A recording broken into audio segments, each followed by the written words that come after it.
Karimata, Kebanggaan Madura, mempersembahkan serial Sandiwara Radio, Sabda Pandita Ratu.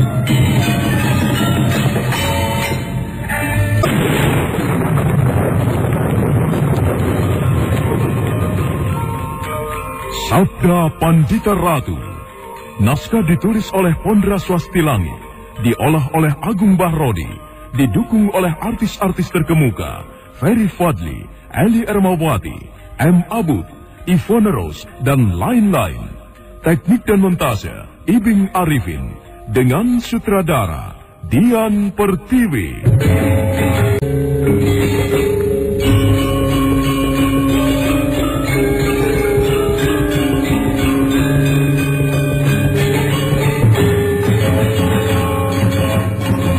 Perlu sekali Ki Demang.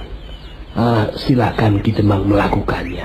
Aku berpendapat justru kau yang sebaiknya memberikan penjelasan kepada para penduduk, karena kaulah yang paling tahu duduk persoalannya. Kau juga tuan rumah, Kiai. Iya. Baiklah. Aku akan menemui mereka. Di halaman rumah, Kiai Pangon dan Ki Demang dikerubungi oleh beberapa orang penduduk yang menggerombol. Mereka menyimak keterangan dan penjelasan yang diberikan oleh Kiai Pangon dengan cermat. Wajah-wajah yang hadir di tempat itu menjadi tegang. Bahwa Pamegatsih sang pemetik kembang itu masih mempunyai kemungkinan hidup, benar-benar membuat mereka yang memiliki anak gadis. Aku tak mengira perkembangan keadaan akan menjadi seperti ini. Aku tak habis memikirkan mengapa kejadian-kejadian yang luar biasa ini justru terjadi di sini, di Kademangan ini. Aku menjadi cemas karena aku juga memiliki anak gadis. Tetapi bukankah anak gadismu masih berusia 9 tahun? Masih bocah sekali. Kau tak perlu terlampau gelisah. Siapa tahu rambut putih itu benar-benar gila dan berbuat dengan tidak pandang bulu. Siapa tahu bocah pun dimakannya. Yang digambarkan oleh Kiai Pangon itu membuat aku semakin was-was. Andai saja rambut putih itu telah mati. Iya, andai kata. Akan tetapi keadaan yang sebenarnya kita belum tahu. Mungkin saja ia sudah mati. Akan tetapi mungkin juga ia masih hidup. Kemungkinan bahwa ia masih hidup cukup besar. Tadi aku telah mampir di rumah Ki Sambi dan Nyai Sambi. Mereka menceritakan apa yang terjadi semalam agak lebih gamblang. Kalian mau mendengarnya? Ya. Bagaimana? Kita semua boleh berharap pemetik kembang itu sudah modar, bongkok. Jelaskan. Ki Sambi menceritakan apa yang dialami anak gadisnya. Lambang Sari itu benar-benar akan mengalami nasib buruk kalau saja bocah sakti yang luar biasa itu tidak menolongnya. Bocah itu telah menjadi pahlawan kita. Iya. Ia telah rela mengorbankan nyawanya untuk membela kehormatan Kademangan kita, membela kehormatan gadis-gadis kita. Sedang kita sendiri belum tentu mau melakukan, apalagi jika harus totohan nyawa. Iya, itu memang benar. Lanjutkan ceritamu, bagaimana? Kata Ki Sambi, bocah itu telah tahu kalau si rambut putih itu akan datang dan bermaksud mengganggu anaknya. Itulah sebabnya bocah itu telah menunggu di dalam bilik Lambang Sari dengan senjata cambuknya dan juga dengan pisau yang menyala. Menyala? Iya. Pisau yang menyala? Iya. Lambang Sari mengatakan pisau itu menyala. Menyala seperti jika kita melihat pandai besi menempa besi yang dibakar hingga membara. Nah, di tangan bocah itu pisau yang dipegang yang membara. Bukan main. Iya. Meski ia masih bocah, namun benar-benar bocah yang peng-pengan, ngedap-edapi. Lalu bagaimana? Demikian rambut putih itu masuk dan katanya berusaha merayu Lambang Sari. Bocah itu langsung melecutnya dengan cambuknya. Ceder! Cambuknya diayunkan dibarengi, kemudian dengan pisau yang membara itu melesat. Wah, bayangkan seperti apa rasanya terhantam ayunan cambuk itu. Tanah saja terbelah, apalagi wajah itu pun masih ditambahi dengan sambaran pisau. Kalau saja ayunan cambuk itu menimpa kepalamu, maka kepalamu akan retak dengan polo berhamburan. Dan jika pisau yang menyala itu menyusup dadamu dan mengeram di jantungmu, maka jantungmu itu pun akan mati. Wah, sebuah gambaran yang sangat menggetarkan. Lalu yang menyebabkan bocah itu mati siapa? Seorang wanita. Lambang Sari hanya mengatakan mendengar suara wanita dari luar rumah. Wanita itu katanya bertengkar dengan Badrawati. Bisa diyakini wanita itu tentu kawan dari si rambut putih itu. Pertempuran itu, kata si Kisambi, berlangsung dahsyat sekali loh. Terdengar seperti gemuruh. Bocah itu, kata Kisambi, luar biasa. Dari ludahnya saja bisa berubah menjadi api. Ayunan-ayunan cambuknya seperti ledakan-ledakan petir dan menimbulkan percikan api. Wah, bukan main. Sayang sekali, ia mati. Bocah itu bukan sanak, bukan kadang terhadap kita, tetapi telah memberikan miliknya yang paling berharga. Sebaiknya kita semuanya menunggu perintah Kyai Pangon. Barangkali kita nanti akan diminta untuk menggali lubang kubur atau menumpuk kayu bakar. Aku akan menyumbang kayu bakar sebanyak-banyaknya. Kebetulan beberapa hari yang lalu aku menebang pohon saman untuk kujadikan kayu bakar. Dapur rumahku penuh oleh kayu bakar itu. Orang yang berdatangan di rumah Kyai Pangon semakin banyak. Mereka hanya sekedar menunggu dan duduk-duduk tanpa melakukan apapun. Lare Angon yang sedang merenungi keadaan Badrawati tiba-tiba terusik. Ada sesuatu yang menarik perhatiannya.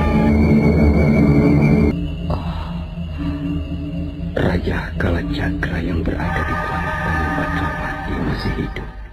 Ya, aku tidak salah lihat. Raja itu benar-benar masih hidup. Boleh jadi Badrawati telah mati, namun raja di tangannya masih hidup. Kekuatan aneh dari Raja Kalacakra itu belum hilang. Kekuatan raja itu sebenarnya masih ada. Ya, kekuatan itu bisa aku rasakan. Dengan cermat, Lare Angon memeriksa raja yang melekat di telapak tangan Badrawati. Lare Angon bisa merasakan bahwa raja di telapak tangan itu benar-benar masih hidup. Seperti harapan seperti membias dan muncul dari dasar hatinya. Raja Kalacakra adalah sebuah kekuatan, dan tubuh Badrawati adalah sebuah wadah. Kekuatan raja itu masih hidup, akan tetapi tinggal di dalam tubuh yang telah mati. Bahwa Badrawati telah tidak bernafas lagi, bahwa jantungnya telah berhenti berdetak, bahwa paru-parunya tidak mengembuskan udara lagi, itu disebut mati. Oh, belum. Badrawati belum mati. Kekuatan Raja Kalacakra itu masih menggeram di telapak tangannya. Walaupun secuil kecil, masih ada harapan bagi Badrawati untuk bangkit lagi. Oh, tetapi bagaimana caranya? Bagaimana berangsang agar raja di telapak tangannya itu bangkit dan mengaliri segenap aliran darahnya? Kemauan itu mestinya berasal dari Badrawati sendiri. Sayang sekali Badrawati tidak bisa melakukan. Anak Mas, bagaimana Kiai? Apakah anak Mas telah mengambil keputusan? Katakan anak Mas. Jika layon anak Gir Badrawati akan dipetak, para penduduk telah siap membantu. Demikian juga jika anak Mas Laryangun memutuskan agar layon anak Gir Badrawati dimuksakan dengan pembakaran. Kiai, Ya, aku belum yakin keponakanku telah mati, Kiai. anak Mas, terimalah kenyataan ini. Anak Gir Badrawati telah mati. Raja di telapak tangannya masih hidup, Kiai. Raja? Ya, raja di telapak tangannya masih hidup. Aku yakin Badrawati masih mempunyai kesempatan untuk diselamatkan, Kiai. Raja? Bukankah raja itu buatan anak Mas saja? Iya, raja itu bagian dari takdir, Kiai. Maksud anak Mas? Lihatlah, Kiai. Lihatlah telapak tangan keponakanku. Wajahnya boleh pucat, jantungnya boleh berhenti, tarikan nafasnya boleh tidak ada, Kiai. Namun Raja Kalacakra itu masih tetap ada dan bisa aku rasakan. Lihatlah, Kiai. Apakah telapak tangan kanan keponakanku ini ikut pucat dan beku, Kiai? Anak Mas, merasa yakinkah anak Mas? Aku tidak sedang kehilangan akal, Kiai. Meski keponakanku telah mengalami keadaan seperti ini, namun tidak menyebabkan aku kehilangan akal dan tidak mampu lagi berpikir jernih, Kiai. Jadi Aku mohon keinginan Kiai untuk membantu menggali kuburan atau menyiapkan pembakaran supaya ditunda lebih dulu. Ditunda sampai aku benar-benar yakin dan mengetahui bagaimana keadaan Badrawati, Kiai. apa sebenarnya arti dari raja itu, anak Mas? Mengapa anak Mas menilai seolah raja itu adalah tempat bersembunyinya nyawa? Aku tidak bisa menceritakannya, Kiai. Kecuali aku hanya bisa mengatakan bahwa raja yang kami miliki adalah bagian dari takdir. Badrawati yang masih bocah akan tetapi mempunyai kemampuan yang luar biasa. Itu adalah karena ia ketempatan raja ini, Kiai. Raja itu yang membuat anak Gir Badrawati menjadi bocah yang luar biasa. Benar demikian, anak Mas Laryangun? Ya.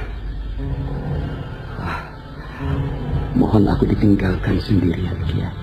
Aku akan mencoba sekali lagi. Mungkin usahaku tidak sia-sia dan membuahkan hasil. Baiklah. Silahkan, anak Mas. Pagi itu semakin menebar semarak cahaya yang semburat terang.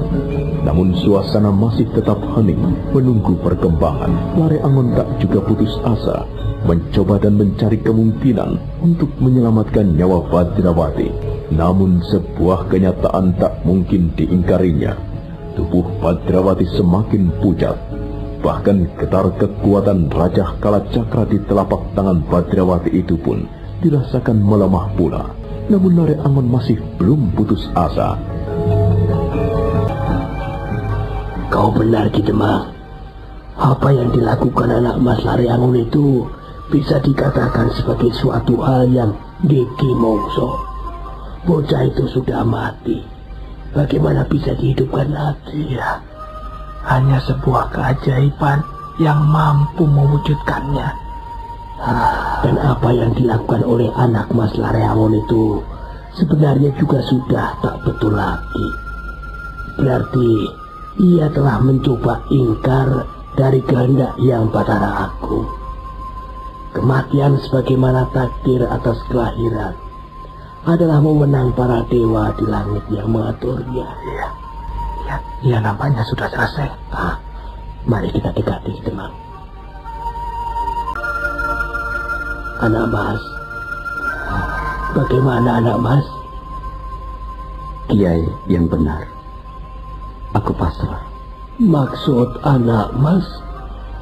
Bahkan kekuatan Raja Kalacakra yang berada di telapak tangannya, meski masih aku rasakan kekuatannya, namun semakin lama semakin redup. Aku tidak mampu merangsangnya agar bangkit kembali. Lalu? Iya, aku tidak akan ingkar lagi. Badrawati memang telah mati. Ya, syukurlah jika anak Mas bisa menerima kenyataan dengan hati yang jernih. Anak Ngger Badrawati telah memenuhi panggilan garis pepestennya. Hal itu memang harus diterima dengan hati yang lapang. Ya, Badrawati mungkin lebih beruntung dariku. Ia telah terbebas dari persoalan yang masih ruwet yang sedang kami hadapi. Ia telah bebas dan tidak perlu gelisah memikirkan apapun. Justru karena itu keponakanku ini lebih beruntung. Bahwa ia mati muda juga merupakan sebuah keberuntungan tiada terkira. Hingga dengan demikian ia tidak perlu melihat isi dunia yang semakin ruwet dengan berkepanjangan. Kita yang ditinggalkannya inilah sebenarnya yang tidak beruntung. Kematian Badrawati tidak akan aku sesali, Kiai. Aku terima kenyataan ini dengan ikhlas. Lalu cara yang mana yang anak Mas kehendaki? Aku menghendaki agar keponakanku itu dimuksakan layonnya, Paman. Agar aku bisa menyerahkan abu jasadnya kepada orang tuanya. Baik, ya. Para warga Padukuhan ini semuanya dengan senang hati akan membantu. Mereka akan menyiapkan segala sesuatu yang diperlukan. Kayu-kayu bakar yang dibutuhkan tersedia dengan cukup. Sebelumnya, aku mengucapkan terima kasih. Iya. Kalian semua mendekat kemari. Bagaimana, Kiai? Bagaimana, Kiai? Apa yang harus kami kerjakan, Kiai? Ya. Anak Mas Laryangon menghendaki agar jasad anak Ngger Badrawati dimuksakan dengan pembakaran. Ayo, cepat bekerja ya. Ayo. Kami semua akan melakukan. Ya. Ayo. Ayo, kita jalan, ayo. Demikianlah, maka pada pagi hari itu, rumah Kiai Pangon disibukkan oleh kegiatan persiapan untuk sebuah upacara penghormatan terakhir terhadap Badrawati, bocah cilik yang dianggap sebagai pahlawan Kademangan Puring. Semua orang bekerja dengan kesungguhan tanpa banyak berbicara. Bahkan suasana duka itu semakin menjalar manakala tumpukan kayu telah siap. Are Angon memandang tumpukan kayu dengan mata nalar. Haning Mangesti, Sesanti, dan Lambang Sari saling berangkulan dan menangis sesenggukan.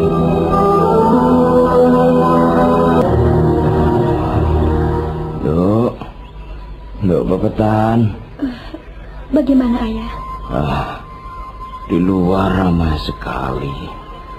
Ada apa di sana? Aku juga mendengar suara tangis. Siapa yang menangis itu? Mereka sedang mempersiapkan sebuah upacara penghormatan pembakaran layon, Ayah.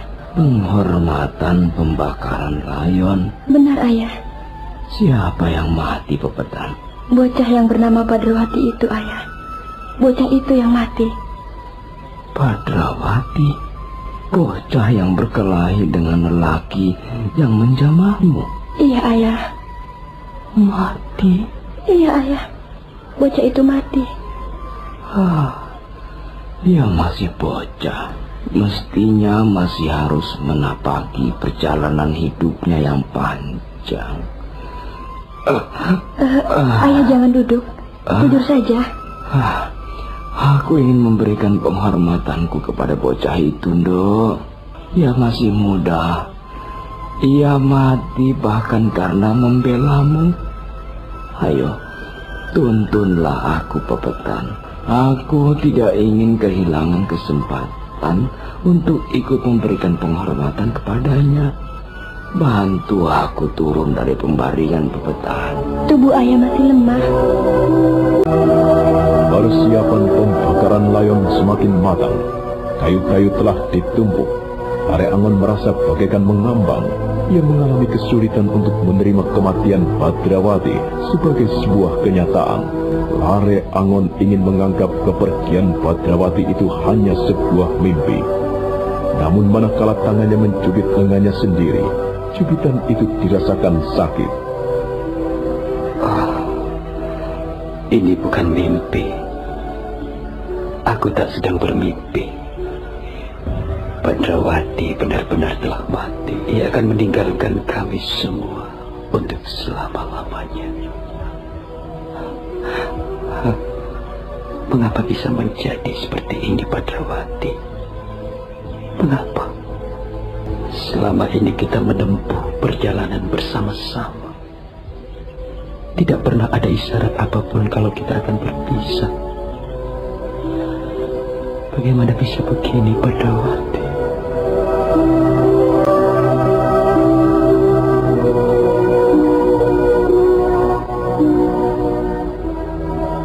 Paman, apa yang ada di dalam benak Paman jika melihat kerumunan orang-orang banyak seperti itu? Kenapa, Badrawati? Katakan dulu, Paman. Apa gagasan Paman untuk membuyarkan kerumunan orang sebanyak itu? Hanya sekedar gagasan?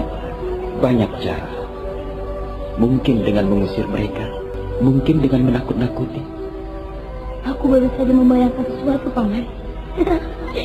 Andai kata mungkin, tentu lucu sekali. Apa itu, Badrawati? Sebuah ledakan entut. Ledakan entut? Bagaimana maksudmu? Ledakan entut.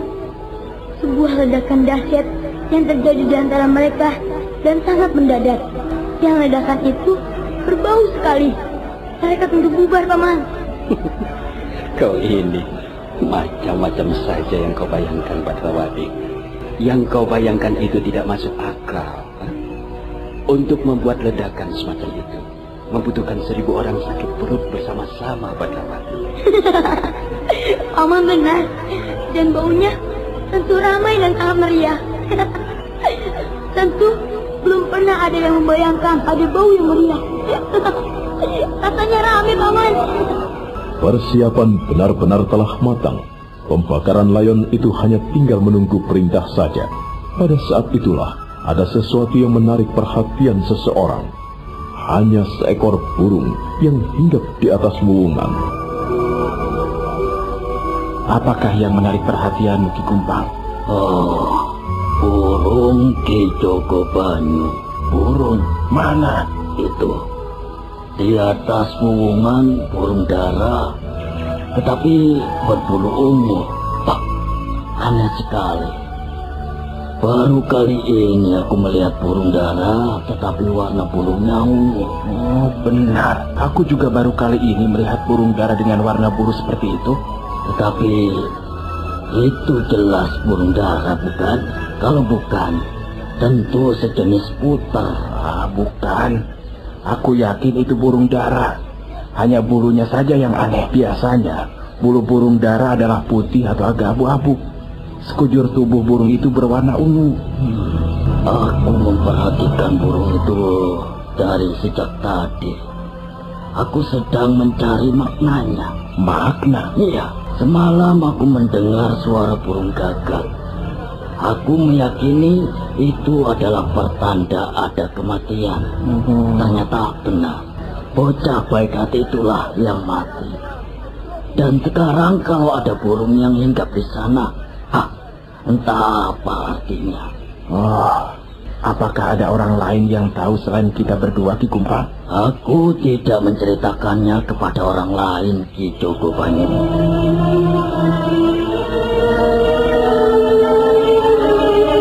Tak ada yang mengetahui kehadiran burung itu kecuali hanya Ki Kumpang dan Ki Jogobanyu. Sementara semua pelayat yang lain telah terpusat perhatiannya pada persiapan upacara yang telah matang. Saat itu, minyak jarak dan minyak lemak telah disiramkan pada kayu-kayu agar gampang terbakar. Tubuh Badrawati juga telah dipondong, siap dimasukkan ke dalam kobaran api. Kiai Panguni memegang obor, mendekati Lare Angon yang diam mematung.